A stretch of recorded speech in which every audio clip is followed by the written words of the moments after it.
मग बाबासाहेबांचं नाव आहे तो संविधानाला कारणीभूत आहे, त्याला तुम्ही संपवायला निघाले.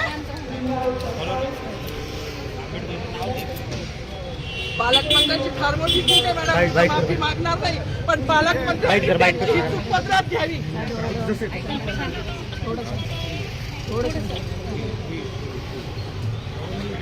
मला मीडियाशी घेणं नाही मॅडम, मला सस्पेंड केलं, मी माळूचे गाड्या उपसी, मी माती काम करीन, पण बाबासाहेबांची ओळख पुसून येणार नाही. मला सस्पेंड करायचं करू शकता मॅडम, बाबासाहेबाला संपवायचं काम करायचं नाही.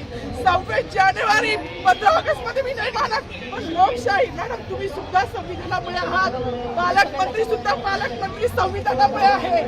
कोणताही जातीभेद नाही, सगळी समानता त्यांनी दिली आहे. बाबासाहेबांचं नाव आता तरी भाषणात येईल, मग तरी भाषणात येईल. ज्या लोक संविधानाला लोकशाहीला कारणीभूत नाही त्यांची नावं वारंवार घेतली गेली, मग जो संविधानाला कारणीभूत आहे तो प्रजासत्ताक दिनाचा जो मानकरी आहे त्याचं नाव भाषणात का नाही.